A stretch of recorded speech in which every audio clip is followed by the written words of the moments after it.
오늘은 인권주일입니다.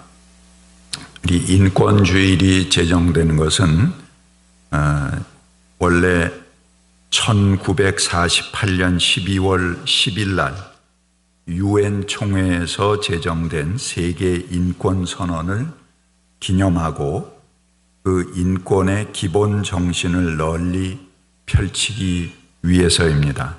한국 교회가 각 교단별로 제정해서 지키는 주일이기도 합니다.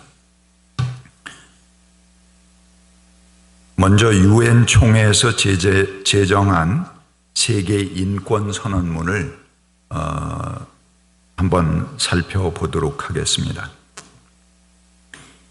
인류 가족 모두의 존엄성과 양도할 수 없는 권리를 인정하는 것이 세계의 자유, 정의, 평화의 기초다. 인권을 무시하고 경멸하는 만행이 과연 어떤 결과를 초래했던가를 기억해보라.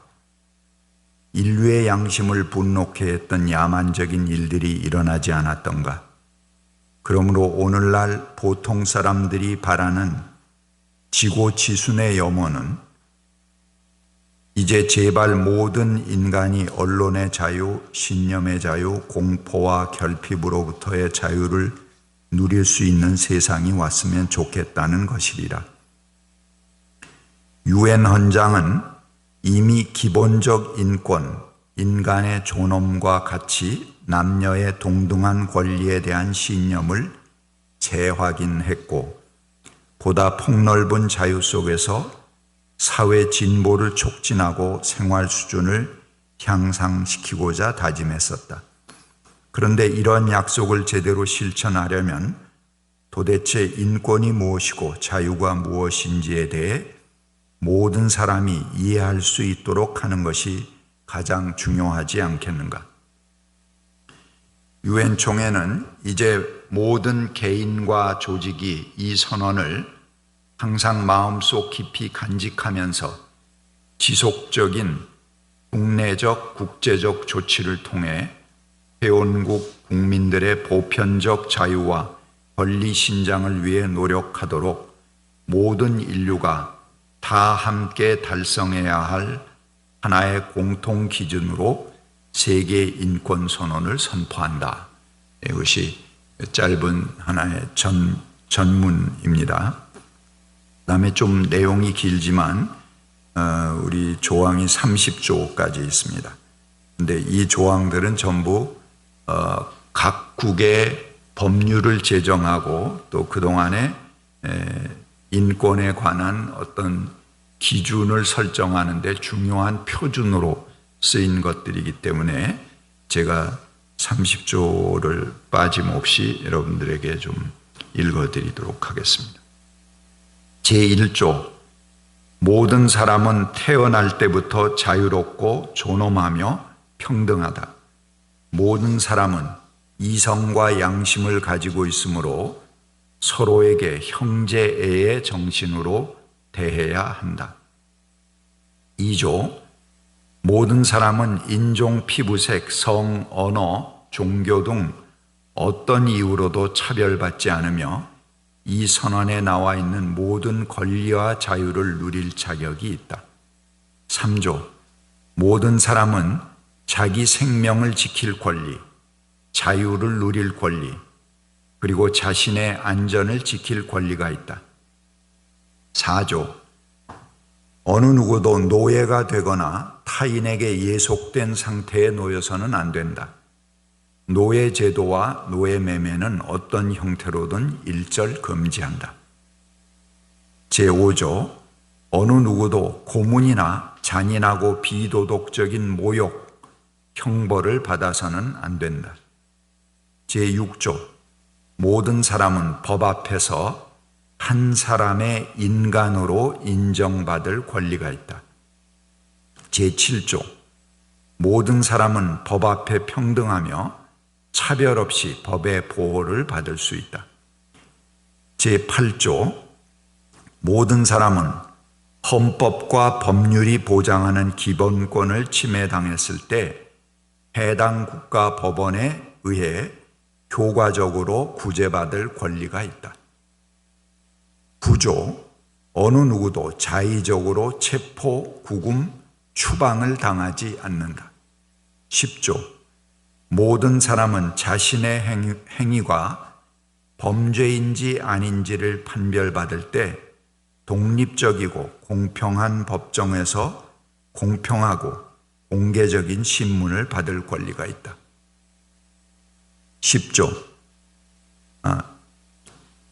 11조, 범죄의 소출을 받은 사람은 자신을 변호하는 데 필요한 모든 것을 보장받아야 하고 누구든지 공개 재판을 통해 유죄가 입증될 때까지 무죄로 추정될 권리가 있다.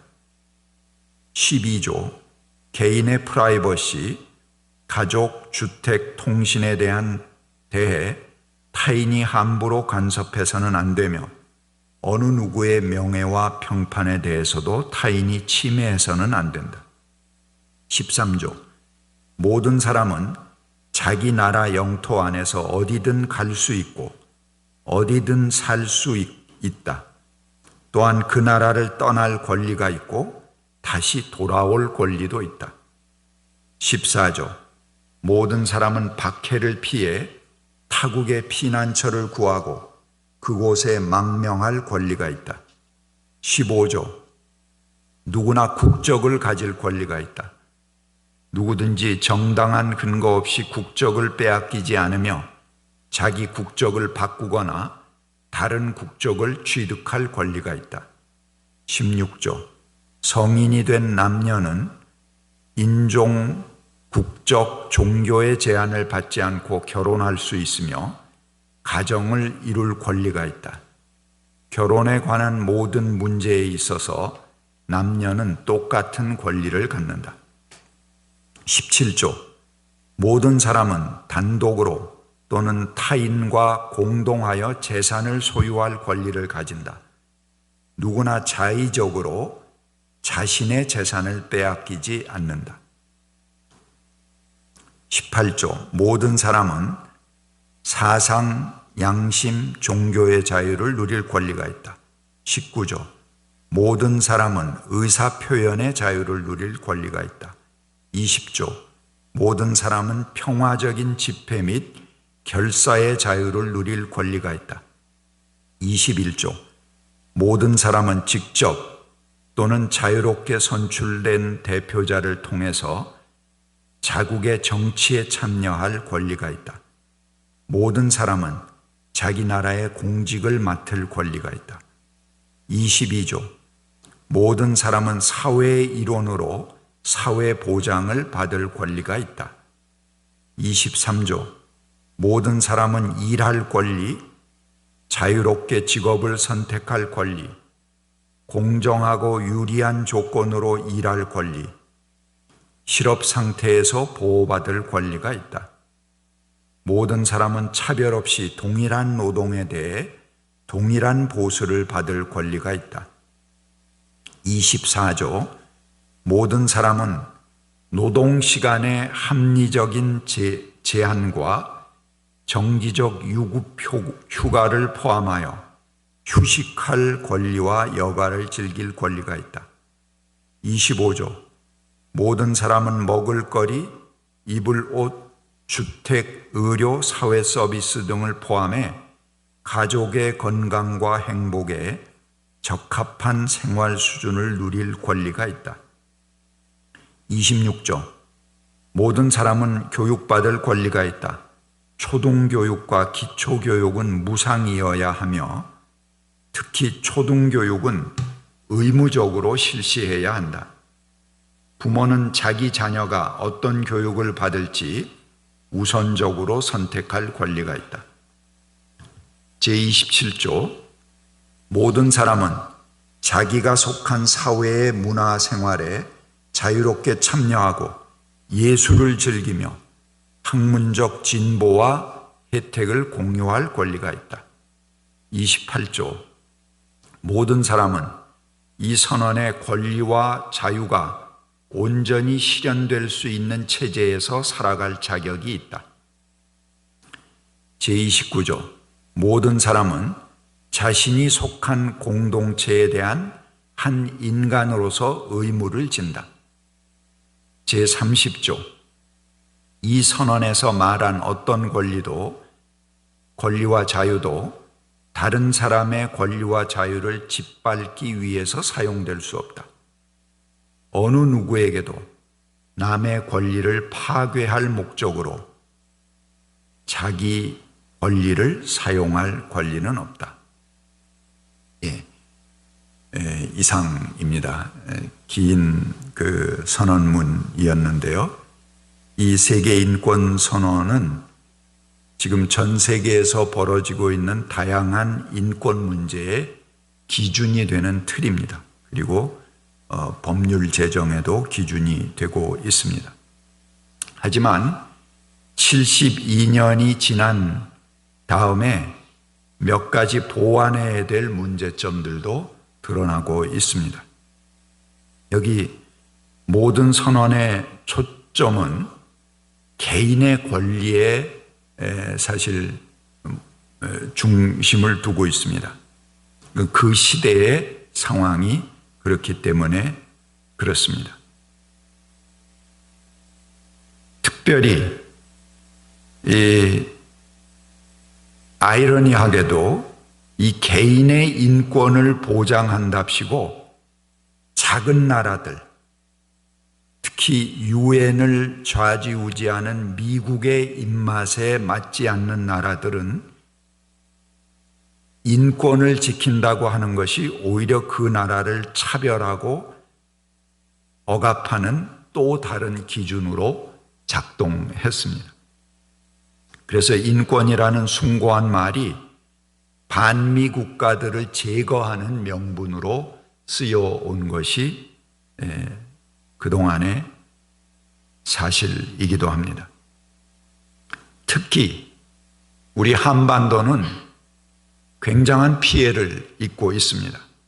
한반도 북쪽에 가해진 집요하고도 무자비한 보복은 그들의 인권을 운운하면서 사실은 수많은 북녘 동포들을 기아와 질병, 핵전쟁의 위험 속으로 몰아넣는 폭력으로 작용했습니다. 그리고 또 한 가지, 이제 72년 선언한 지 오랜 세월이 지났는데요. 그 당시에 생각하지 못한 문제들이 지금 세계 문제로 현안으로 떠오르고 있습니다. 인권의 개념은 생명권의 개념으로 확장되어야 할 필요성을 갖게 되는 것입니다. 세계 인권 선언이 제정될 당시에는 생각지 못했던 지구 오염, 생태 환경의 문제들이 심각하게 제기되기 때문에 그렇습니다. 점차로 우리가 사는 세계는 인권을 생명권과 분리해서 말할 수 없다는 것을 절실하게 깨달아가고 있습니다. 코로나로 현재 7,120만 명이 확진되었습니다. 전 세계적으로. 그리고 160만 명이 넘는 사람들이 사망했습니다.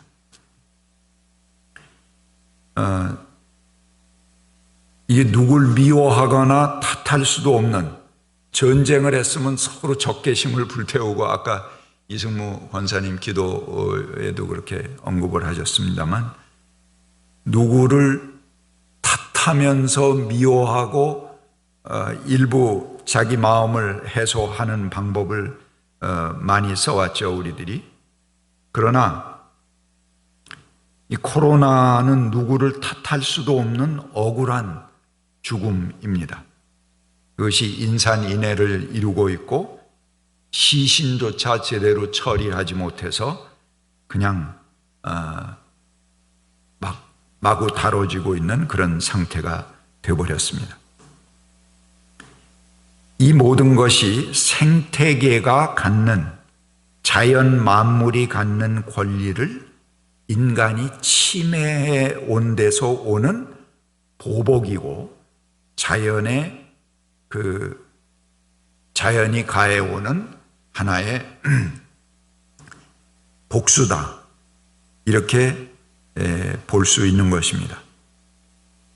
그래서 이 대재앙,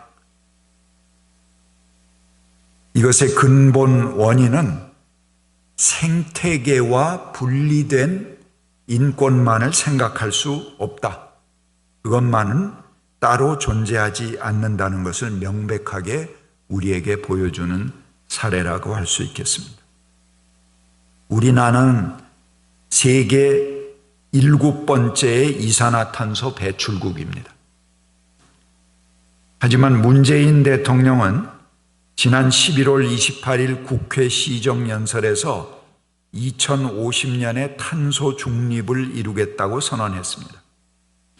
탄소 중립이라는 것은 온실가스 배출량과 또 그것을 제거하는 양이 상쇄돼서 순 배출량이 제로가 되는 상태를 말한다고 합니다.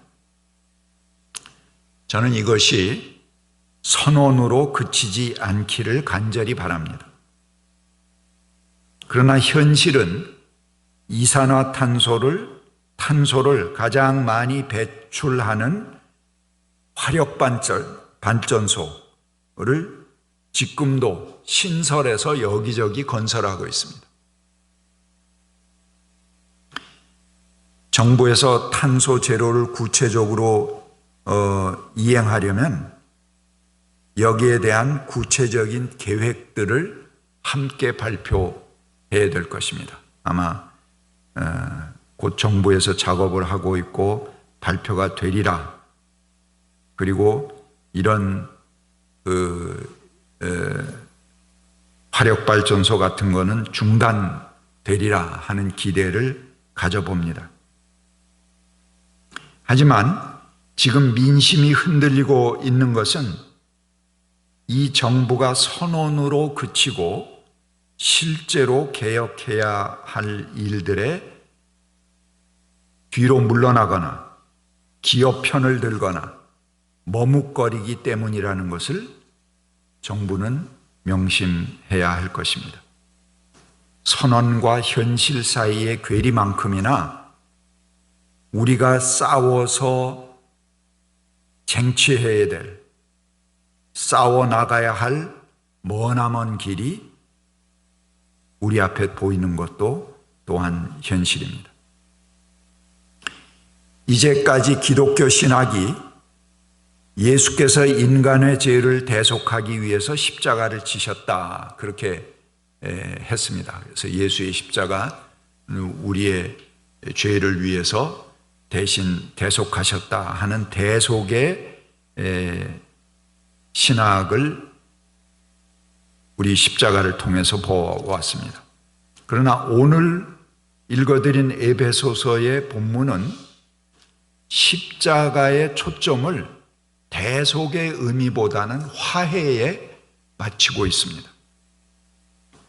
한국교회는 십자가에 대한 신학이 아주 지배적입니다. 바울의 신학이죠. 이 대속론이 전체 신학의 토대가 되고 있습니다. 그러나 에베소서나 골로새서의 십자가론은 바울의 해석을 넘어서고 있습니다. 보다 심오하고 확장된 의미를 부여하고 있는 것입니다. 그리스도는 평화를 이루기 위해 십자가를 지셨다는 것입니다. 그리스도께서는 유대 사람과 이방 사람이 양쪽으로 갈려 있는 것을 하나로 만들기 위해서 십자가에서 자기 몸을 허무셨다라고 새로운 십자가에 대한 신학을 펼치고 있는 것입니다. 그래서 그리스도께서는 유대 사람과 이방 사람 사이를 가르는 담을 허무셨고 원수된 것을 없애셨고 하나의 새 사람으로 만들기 위해서 십자가를 지시고 자기 몸을 허무셨다 하는 것이 오늘의 에베소서의 신학입니다. 그런데 이 갈라진 것, 원수된 것의 소멸을 이 에베소서 기자는 하나님과의 화해라고 말하고 있습니다. 원수된 사람들끼리의 화해가 아닙니다. 그것은 우리가 싸우고 분열되고 서로 비방하는 그것으로 하나님과 적대적인 관계가 된다는 것을 전제하고 있는 것입니다. 그렇기 때문에 우리가 십자가로 자기 몸을 허무셔서 예수가 서로 적대된 것을 소멸시킨 것과 같이 하나님과 화해시키기 위해서 자기 몸을 무너뜨리셨다 하는 것입니다. 지난주에 제가 본문으로 소개했던 골로새서도 십자가를 평화라고 말하고 있습니다. 에베소서가 하나님과의 평화라고 하는 것을 골로새서는 조금 더 구체적으로 그리스도로 말미암아 만물, 곧 땅에 있는 것들이나 하늘에 있는 것들이나 다 기쁘게 자기와 화해시키셨다라고 합니다. 만물과의 화해, 이것이 그리스도의 십자가를 지신 목적이라는 것입니다.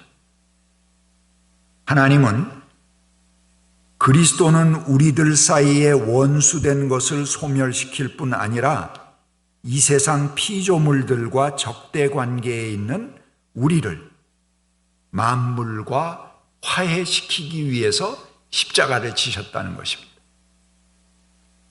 골로새서 1장 19절 20절, 지난주에 제가 읽어드린 그런 본문인데요. 다시 한번 보겠습니다. 하나님께서는 그리스도 안에서 모든 충만함을 머물게 하시기를 기뻐하시고 그리스도의 십자가의 피로 평화를 이루셔서 그리스도로 말미암아 만물, 곧 땅에 있는 것들이나 하늘에 있는 것들이나 다 기쁘게 자기와 화해시키셨습니다. 우리는 그리스도를 구세주라고 말합니다. 이는 그리스도는 세상을 구원하는 분이라는 뜻입니다. 구세주, 세상을 구원하신다. 그리스도가 인간을 구원한다든가 인간만을 위해서 속죄의 십자가를 지신 것이 아닙니다.